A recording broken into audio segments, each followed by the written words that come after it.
สวัสดีจ้าพ่อแม่พี่น้องพอกันอีกคือเก่าเนาะกับหนังสือขังศักดิ์สิทธิ์อิทธิฤทธิปาฏิหาริย์ของกรรมเนาะเกิดจากกรรมนะพี่น้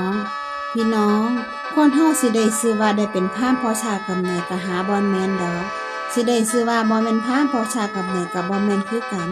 แต่สิได้เป็นพราหมณ์ก็เพราะกรรมการกระทำการงานอาชีพความประพฤติการดำเนินชีวิตชื่อว่าได้เป็นพราหมณ์หรือบ่ได้เป็นพราหมณ์ก็เพราะกรรมนั่นล่ะ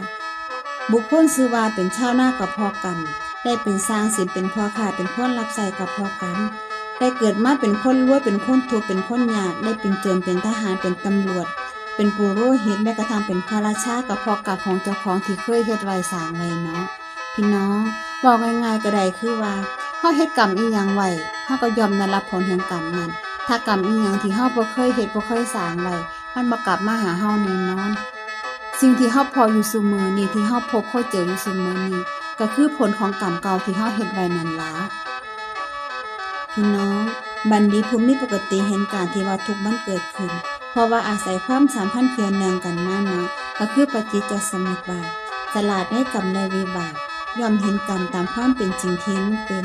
สัตว์โลกย่อมเป็นไปตามกรรมหมู่สัตว์ย่อมเป็นไปตามกรรมสัตว์ทั้งหลายมีกรรมเป็นเครื่องผูกพันก็คือจังรถที่มันแล่นไปมีมุกเป็นเครื่องตึงไว้นั่นเนาะพี่น้องพระพุทธองค์เพิ่นได้ทรงตัดถึงกรรมเก่าของเพิ่นซึ่งเป็นกรรมดีซึ่งเป็นปัจจัยให้พระองค์ได้มาตรัสรู้เป็นพระพุทธเจ้าเป็นครั้งแรกเนาะศาสตร์หนึ่งในอดีตนั้นพระองค์เกิดเป็นคนยากจนเห็นภาษาพวกของพระพุทธเจ้ารูปหนึ่งซึ่งถือ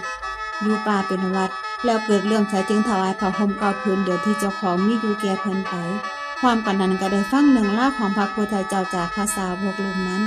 แล้วเกิดเลื่อมใสยิ่งขึ้นจึงตั้งจิตปรารถนาเป็นพระพุทธเจ้าเป็นครั้งแรกเนาะ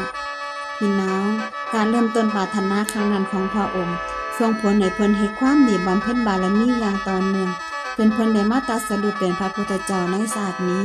และยังได้ตัดถึงอกุศลกรรมที่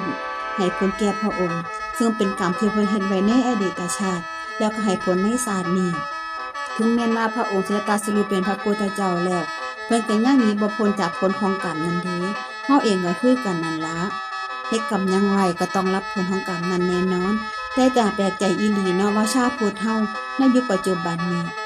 กับเฮ็ดพิธีตัดกรรมกันได้ง่ายๆแก้กรรมกันได้ง่ายๆบ่ฮู้ว่าฉลาดกว่าหรือว่าเฮ็ดพิธีกรรมนอกลีกจนห่างไกลจากคำสอนของพระพุทธเจ้ากันแน่เนาะขอกราบขอบพระคุณและอนุโมทนาบุญกับทุกๆท่านที่รับฟังจนจบคลิปเนาะพอกันใหม่ในคลิปหน้านะพี่น้อง